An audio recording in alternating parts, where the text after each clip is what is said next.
നമസ്കാരം. പ്രധാന വാർത്തകൾ.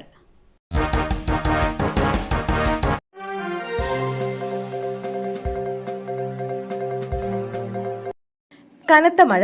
കണ്ണൂരിൽ ഇറക്കേണ്ട വിമാനം ഇറക്കിയത് നെടുമ്പാശ്ശേരിയിൽ. യാത്രക്കാർ ഇറങ്ങിയില്ല. കനത്ത മഴയെ തുടർന്ന് കണ്ണൂരിൽ ഇറക്കാൻ കഴിയാതെ വിമാനം നെടുമ്പാശ്ശേരിയിൽ ഇറക്കി. പുലർച്ചെ കുവൈറ്റിൽ നിന്നെത്തിയ എയർ ഇന്ത്യ എക്സ്പ്രസ് വിമാനമാണ് നെടുമ്പാശ്ശേരിയിൽ ഇറക്കിയത്. അതേസമയം വിമാനത്തിൽ നിന്ന് യാത്രക്കാർ പുറത്തേക്ക് ഇറങ്ങിയിട്ടില്ല.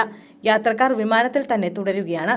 കാലാവസ്ഥ അനുയോജ്യമാകുമ്പോൾ കണ്ണൂരിലേക്ക് പോകുമെന്നാണ് എയർ ഇന്ത്യ എക്സ്പ്രസ് അധികൃതർ പറയുന്നത്.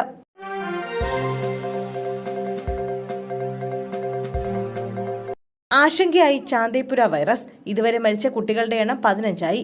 നിപ്പ വൈറസിന് സമാനം. ഗുജറാത്തിൽ ചാന്ദിപുര വൈറസ് പടരുന്നു. ഇതുവരെ വൈറസ് ബാധിച്ച് മരിച്ച കുട്ടികളുടെ എണ്ണം 15ആയി. ഇതോടെ പ്രതിരോധ പ്രവർത്തനങ്ങൾ ഊർജിതമാക്കി. 29 പേരിലാണ് ഇതുവരെ രോഗലക്ഷണങ്ങൾ കണ്ടെത്തിയത്. സംസ്ഥാനത്തെ 12 ജില്ലകളിൽ വൈറസ് ബാധയുണ്ടോ എന്ന് സ്ഥിരീകരിച്ചു. കൂടുതൽ പേരിൽ വൈറസ് ബാധ സ്ഥിരീകരിച്ച സാഹചര്യത്തിൽ ഭീതിയിലാണ് ഗുജറാത്ത്. സർക്കാർ ജാഗ്രതാ നിർദ്ദേശം നൽകിയിട്ടുണ്ട്. പനിബാധിതരായ എല്ലാവരും ആശുപത്രി ചികിത്സയിലെത്തണമെന്നാണ് നിർദ്ദേശം. നിലവിൽ സ്ഥിതി നിയന്ത്രണ വിധേയമാണെന്നാണ് ഗുജറാത്ത് ആരോഗ്യവകുപ്പ് നൽകുന്ന വിവരമെങ്കിലും കൂടുതൽ പേരിൽ രോഗബാധ ഉണ്ടാകുന്നത് ജനങ്ങളെ പരിഭ്രാന്തിയിലാക്കിയിട്ടുണ്ട്. 1965 മഹാരാഷ്ട്രയിലെ ചാന്ദിപുരയിൽ കണ്ടെത്തിയ ഈ വൈറസിന് ഇതുവരെ മരുന്ന് കണ്ടുപിടിച്ചിട്ടില്ല എന്നതാണ് തിരിച്ചടി. പെട്ടെന്നുണ്ടാകുന്ന ഉയർന്ന പനി, വയറിളക്കം, ഛർദി, അപസ്മാരം എന്നിവയാണ് രോഗലക്ഷണം. ഇത് തലച്ചോറിനെ ബാധിക്കുന്നതോടെ മരണം സംഭവിക്കും.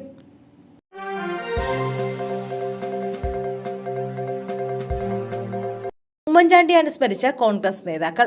മുൻ മുഖ്യമന്ത്രിയും കോൺഗ്രസ് നേതാവുമായ ഉമ്മൻചാണ്ടി അനുസ്മരിച്ച് കോൺഗ്രസ് നേതാവ് രാഹുൽ ഗാന്ധി.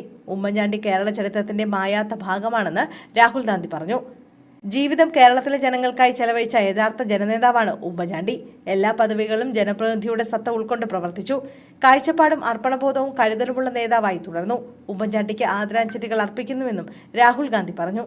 സമൂഹ മാധ്യമത്തിലൂടെയായിരുന്നു അദ്ദേഹം അനുസ്മരിച്ചത്.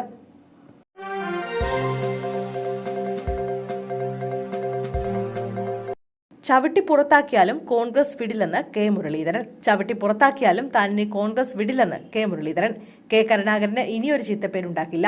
തൃശൂർ തോൽവി ചർച്ച ചെയ്യേണ്ട എന്ന് കരുതിയാണ് വയനാട് ക്യാമ്പിൽ പങ്കെടുക്കാതിരുന്നത്.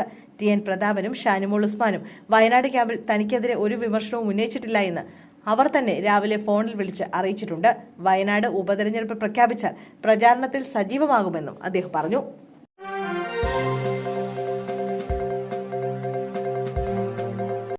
മഴ മുന്നറിയിപ്പിൽ മാറ്റം. 2 റെഡ് അലർട്ട്. മഴ കനക്കും. സംസ്ഥാനത്ത് മഴ ശക്തമാകുന്ന സാഹചര്യത്തിൽ മഴ മുന്നറിയിപ്പിൽ മാറ്റം. ഇന്ന് 2 ജില്ലകളിൽ കേന്ദ്ര കാലാവസ്ഥാ വകുപ്പ് റെഡ് അലർട്ട് പുറപ്പെടുവിച്ചിട്ടുണ്ട്.